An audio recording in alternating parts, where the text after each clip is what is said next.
नमस्कार दोस्तों, कैसे हैं आप लोग। एक और वीडियो लक्ष्मीकांत की सीरीज की जिसमें आपका स्वागत है। Goods and services tax council के बारे में यहाँ पे बात करेंगे। देखिए, जीएसटी काउंसिल नाम का ये जो चैप्टर है, चैप्टर नंबर 46, ये एक लेटेस्ट एडिशन है 6th एडिशन की किताब में, जो कि जीएसटी अभी एक रिसेंट ही टॉपिक है। तो यहाँ पे जीएसटी काउंसिल का इंट्रोडक्शन कैसे हुआ इसके बारे में बात करेंगे। विजन और मिशन क्या है जीएसटी काउंसिल का, कंपोजिशन क्या है जीएसटी काउंसिल का, कैसे काम करता है जीएसटी काउंसिल, इसके फंक्शंस क्या क्या हैं, कुछ और फंक्शंस, मतलब कि जीएसटी काउंसिल से रिलेटेड जितनी भी इंपॉर्टेंट चीजें हैं वो सब मैं आपको यहाँ पे बता दूंगा। तो सबसे पहले यहाँ पे क्या आता है, 101st amendment act of 2016। 101st amendment act of 2016 ने बोला कि एक नया टैक्स रिजीम इंट्रोड्यूस किया जाएगा और ये नया टैक्स रिजीम जीएसटी लेके आएगा देश में, गुड्स एंड सर्विसेज टैक्स लेके आएगा देश में। बेसिकली अगर आप एक नया टैक्स रिजीम लेके आ रहे हो और खासकर एक ऐसा टैक्स रिजीम लेके आ रहे हो जहां पे स्टेट की जो टैक्स लगाने की ताकत है उसको आप अप्रोप्रिएट कर रहे हो, उसको ले रहे हो, तो एक ऐसा नियम कानून जहां पे सेंट्रल गवर्नमेंट स्टेट की टैक्सेशन पावर्स को अगर अपने पास ले रहा है, तो ऐसा नियम कानून तब तक स्मूथली और एफिशिएंटली अप्लाई नहीं हो सकता जब तक कॉपरेशन और कोऑर्डिनेशन ना हो सेंटर और स्टेट्स के बीच में। तो cooperation and coordination between centre and states बहुत ज्यादा जरूरी है। इसीलिए जीएसटी लॉ को लाने से पहले बहुत लंबे समय तक डिस्कशन चला था सेंटर और स्टेट्स के बीच में। ठीक है भाई। फाइनली जीएसटी काउंसिल बना, goods and services tax council बना, और बेसिकली ये जो डिस्कशन चला सेंटर स्टेट्स के बीच में, ये जीएसटी लॉ को लाने से पहले ही नहीं, इनफैक्ट जीएसटी लॉ को बनाने के बाद टैक्सेस को किस प्रकार से लगाया जाएगा, कौन से टैक्स में कितनी फ्लोर रेट रखा जाएगा, किस चीज के ऊपर कितना जीएसटी लगाया जाएगा, इस पे लगातार बात की जाए। इसलिए एक ऐसी काउंसिल बनाई गई है, गुड्स एंड सर्विसेज काउंसिल, जो लगातार इस बात पे समय समय पे मिलके बातचीत करेगी, कंसल्टेशन करेगी कि भाई जीएसटी के इस ओवरऑल टैक्स को देश में कैसे अप्लाई किया जाएगा। क्योंकि बड़े बड़े टैक्स जैसे कि central excise tax, service tax, ये सब जीएसटी के अंदर चले गए। ठीक है ना। तो भाई जीएसटी काउंसिल बनाने के लिए एक अमेंडमेंट किया गया हमारे संविधान में और उसने एक नया आर्टिकल जोड़ा, article 279A of the Indian constitution. आगे बढ़ने से पहले दोस्तों वही बातें कभी कभी मैं बताना भूल जाता हूँ, वीडियो पे लाइक का बटन, चैनल को शेयर और सब्सक्राइब बहुत जरूर करिए। इन सब से करने में आपको कुछ जाएगा नहीं। हेल्प करने के लिए आप ज्वाइन बटन दबा के चैनल के मेंबर बन सकते हैं, इससे आपको कुछ एक्स्ट्रा वीडियोस मिल जाएंगी, मेरी थोड़ी हेल्प हो जाएगी। इंस्टाग्राम पे फॉलो करके आप मैसेज कर सकते हैं, आपकी जॉइन डॉट से आप दूंगा, टेलीग्राम ग्रुप ज्वाइन कर लीजिए, वहां पे आपको लेक्चर्स की पीडीएफ मिल जाएंगी। ऑब्वियसली बात है, लक्ष्मीकांत की पीडीएफ खरीद लीजिए या फिर आप किताब खरीद लीजिए। लक्ष्मीकांत की पीपीटीज में अवेलेबल नहीं करवाता हूँ पीडीएफ, लेकिन जो भी मैं करंट की वीडियोस बनाता हूँ उनकी पीडीएफ आपको अवेलेबल हो जाती है। तो आर्टिकल 279A, और इस आर्टिकल 279A के चलते प्रेसिडेंट को एम्पावर किया गया है क्या, कि वो एक जीएसटी काउंसिल बनाएंगे बाय ऑर्डर। अब अगर आप लक्ष्मीकांत के रेफरेंसेस सेक्शन में आएंगे तो आर्टिकल 279A क्लॉज 1, यहां पे मैं इसको एग्जैक्टली लिख देता हूं, हाइलाइटर से नहीं लिखा जाएगा। आर्टिकल 279A क्लॉज 1 ये क्या बोलता है, ये बोलता है कि भैया from the commencement of constitution 101st amendment act 2016, मतलब कि 2016 का ये जो 101वां संशोधन है, इसके कमेंटमेंट से 60 दिन के अंदर अंदर प्रेसिडेंट को एक काउंसिल बनाना होगा जिसका नाम होगा goods and services tax council. और प्रेसिडेंशियल ऑर्डर इशू किया गया 15 सितंबर 2016 को, जिसके थ्रू ये जीएसटी काउंसिल बना दिया गया। तो ठीक है भाई, जीएसटी काउंसिल तो बन गया। ओके, इस जीएसटी काउंसिल का सेक्रेटेरिएट कहां पे है, तो वो नई दिल्ली में। और अगर आप बात करें इस जीएसटी काउंसिल के, तो union revenue secretary x official secretary हैं इस जीएसटी काउंसिल के। अगर आप विजन की बात करें तो भाई देखिए, एक हार्मोनाइज सेक्टर बनाना है जीएसटी का। हार्मोनाइज स्ट्रक्चर का मतलब क्या हो गया, कि पूरे देश में गुड्स एंड सर्विसेज टैक्स को लागू किया जा रहा है और यूनिफॉर्म रेट पे लागू किया जा रहा है। तो होगा ये कि भाई एक तो इंडस्ट्रियल और जो ट्रेड का जो माहौल होगा वो काफी अच्छा हो जाएगा पूरे देश भर में। भाई हर जगह पे एक तरीके की चीजों पे एक तरीके का टैक्स लगेगा, तो ये काफी अच्छी बात है। हार्मोनाइज स्ट्रक्चर ऑफ जीएसटी बनेगा, एक नेशनल मार्केट बनेगा गुड्स एंड सर्विसेज के लिए। अभी यहां पे विजन क्या है, विजन है to establish the highest standards of cooperative federation in the functioning of council which is the first constitutional federal body vested with powers to take all major decisions related to GST। मतलब कि भैया highest standards of cooperative federation लेके आना है। Centre और states आपस में बैठ के कुछ इस तरीके से बातचीत करेंगे कि फंक्शन करेंगे कि भाई जितने भी जीएसटी से रिलेटेड डिसीजंस है उनको इन्फॉर्म्ड और कहते हैं ना कि वेलकमिंग कंसेंसस के साथ लिया जा सके, किसी भी प्रकार का मनमुटाव ना हो। मिशन क्या है कि भाई वाइडर कंसल्टेशन, जीएसटी स्ट्रक्चर इस तरीके से बनाइए कि ज्यादा से ज्यादा लोग कंसल्ट करके डिसीजन ले, तो एक वाइडर कंसल्टेशन होगा तो ज्यादा लोगों की हामी ली जाएगी, और कहीं ना कहीं जो जीएसटी का प्रोसेस है ये टेक्नोलॉजी ड्रिवन और यूजर फ्रेंडली होना चाहिए। तो ये विजन और मिशन है, ये बहुत स्टैंडर्ड विजन और मिशन है, इसमें कुछ बहुत स्पेशल तो बताया नहीं गया है। अब बात करते हैं मेन चीज, कंपोजिशन ऑफ द काउंसिल, होगा कौन कौन इसमें। तो ये तो पता है कि सेंटर और स्टेट्स दोनों के रिप्रेजेंटेटिव होंगे। यूनियन फाइनेंस मिनिस्टर चेयरपर्सन होंगी, तो जब भी जीएसटी काउंसिल की मीटिंग होगी उसको हेड कौन करेगा, यूनियन फाइनेंस मिनिस्टर। तो अभी के लिए जब भी जीएसटी काउंसिल की मीटिंग होती है हमारी honourable finance minister Nirmala Sitharaman ji का नाम आता रहता है।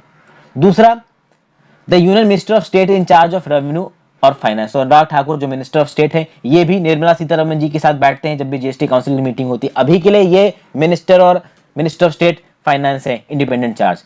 लेकिन हो सकता है कि भाई देखिए काउंसिल तो आगे रहने वाले हैं, मिनिस्टर्स बदलते जाएंगे, तो भाई इस काउंसिल में यूनियन फाइनेंस मिनिस्टर चेयरपर्सन रहेंगे, यूनियन मिनिस्टर ऑफ स्टेट भी रहेंगे, साथ साथ minister in charge of finance और टैक्सेशन और any other minister nominated by each state government. भाई स्टेट गवर्नमेंट के रिप्रेजेंटेटिव भी होंगे ना इस काउंसिल के, तो अलग अलग राज्य की सरकारों के जो फाइनेंस मिनिस्टर हैं वो भाई इस काउंसिल में मिलेंगे। तो भाई union finance minister, minister of finance, union minister of finance state independent charge, तो union minister of state in charge, जो कि आपके देखिए union minister of state independent charge पता है ना आपको, कि होता यह है कि कोई एक बहुत बड़ी मिनिस्ट्री है तो उसका एक मेन मिनिस्टर है जैसे फाइनेंस मिनिस्टर, उसके नीचे बहुत सारे मिनिस्टर्स को इंडिपेंडेंट चार्ज दिया जाता है, क्योंकि मिनिस्ट्री का काम इतना बड़ा है कि भाई एक मिनिस्टर नहीं कर सकता। ये मिनिस्टर्स कितने प्रकार के होते हैं मैंने पहले लक्ष्मीकांत पढ़ा रखा है, तो पहले की वीडियोस आपको देखी जाके अगर आपको नहीं पता चल रहा है। तो भाई काउंसिल की चेयरमैन तो हमारी ऑनरेबल फाइनेंस मिनिस्टर रहेंगी। काउंसिल का वाइस चेयरपर्सन कौन रहेगा, तो काउंसिल का वाइस चेयरपर्सन स्टेट का कोई रिप्रेजेंटेटिव रहेगा। अब आप देखिए स्टेट की तरफ से बहुत सारे ministers in charge of finance आ रहे हैं, तो इनमें से कोई एक इस जीएसटी काउंसिल का वाइस चेयरपर्सन रहेगा। कितने समय के लिए रहेगा वो जीएसटी काउंसिल डिसाइड करेगा, तो जीएसटी काउंसिल आपस में डिसाइड कर लेगा कि वाइस चेयरपर्सन कौन से स्टेट का कितने समय के लिए रहेगा, बाद में कब उसको चेंज किया जाएगा, ये सब डिसाइड हो जाएगा।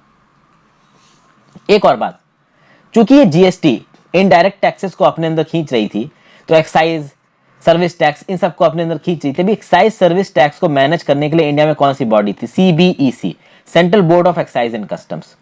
तो ये बोला गया कि union cabinet central board of excise and customs के चेयरपर्सन को एक परमानेंट इन्वाइटी रखेगा जीएसटी काउंसिल में, जिसके पास वोटिंग की ताकत नहीं होगी। देखिए भाई इस चेयरपर्सन का काम क्या है central board of excise and customs से, कि ओवरऑल पूरे देश में central excise, service tax, customs कैसे काम कर रहे हैं इसको ओवरसी करो। तो ये बोर्ड ओवरसी करता है, central board of excise and customs. अब बात ये है कि ये central board of excise and customs CBEC नहीं रहा है, ये बन गया है सीबीडीआईटी, मतलब central board of indirect taxes and customs. ठीक है भाई, तो अब central board of indirect taxes and customs के चेयरपर्सन को परमानेंटली इनवाइट किया जाता है जीएसटी काउंसिल में। तो जब भी जीएसटी काउंसिल की मीटिंग हो रही है, सीबीडीआईटी मतलब central board of indirect taxes and customs का चेयरपर्सन वहां बैठा होगा, लेकिन उसके पास वोट डालने का अधिकार नहीं है। वोट डालने का अधिकार केवल सेंटर के रिप्रेजेंटेटिव और स्टेट्स के रिप्रेजेंटेटिव को है। सीबीडीआईटी यानी कि central board of indirect taxes and customs का जो रिप्रेजेंटेटिव वहां बैठा है वो बस इसलिए बैठा है कि अगर कोई टेक्निकल क्वेश्चन आता है तो वो उसका जवाब दे देगा। जीएसटी काउंसिल में क्या बातचीत हो रही है उसको नीचे ठीक तरीके से इंप्लीमेंट किया जाए तो वो चेयरमैन सामने सामने उस बातचीत को होते देखेगा और बाद में इंप्लीमेंटेशन में आसानी होगी। उसके पास वोट डालने की ताकत नहीं होगी।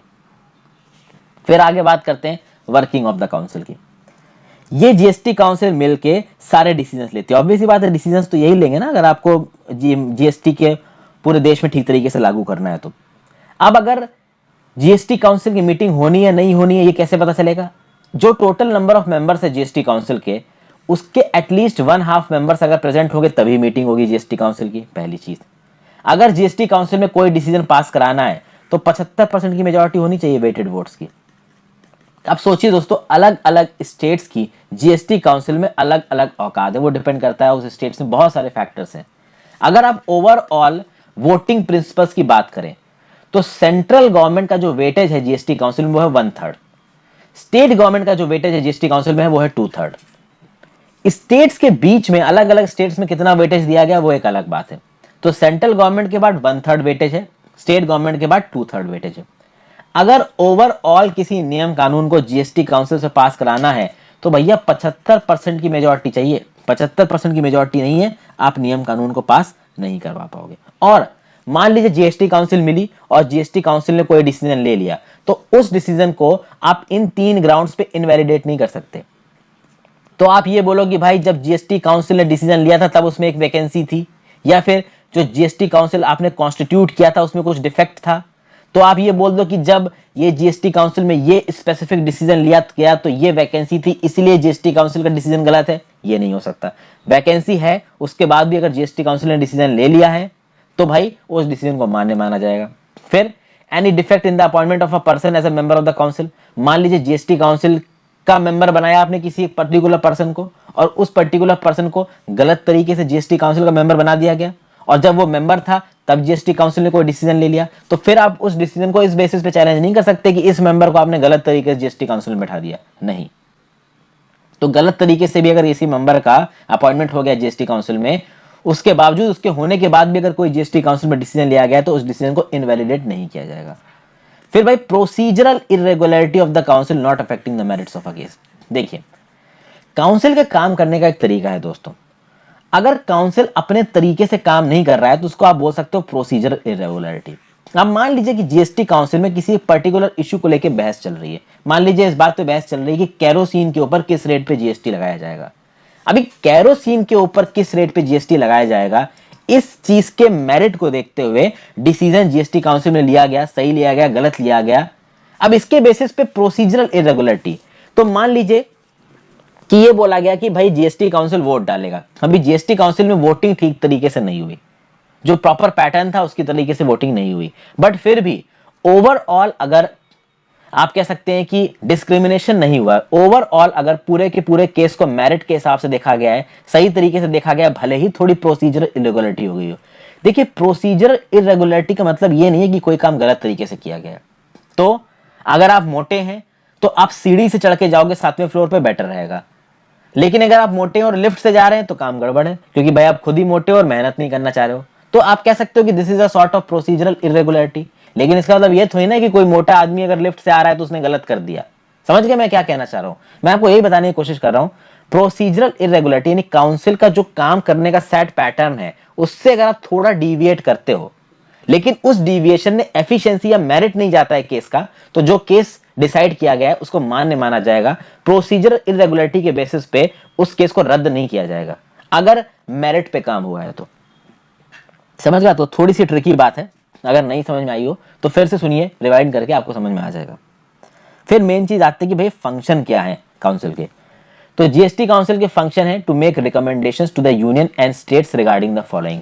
तो किस किस बेसिस पे जीएसटी काउंसिल रिकमेंडेशन देगा कि भैया कौन से टैक्सेस, सेसेस और सरचार्जेस को जीएसटी में इंक्लूड किया जाएगा, कौन से गुड्स और सर्विसेज को जीएसटी से एग्जेम्प्ट कर दिया जाएगा, जीएसटी में इंक्लूड नहीं किया जाएगा, इंटीग्रेटेड गुड्स एंड सर्विसेज को किस हिसाब से लगाया जाएगा, मॉडल जीएसटी लॉज बनाना, लेवी मतलब जीएसटी को कहां पे कैसे लगाया जाना, कैसे जीएसटी को अप्रोप्रिएट करना, एक गुड इस पर्टिकुलर प्लेस ऑफ सप्लाई से आ रहा है तो प्लेस ऑफ सप्लाई के नियमों को तय करना, इंटरस्टेट ट्रेड के ऊपर नियम कानून बनाना, ये सब चीजें करी जाती हैं इस जीएसटी काउंसिल के द्वारा।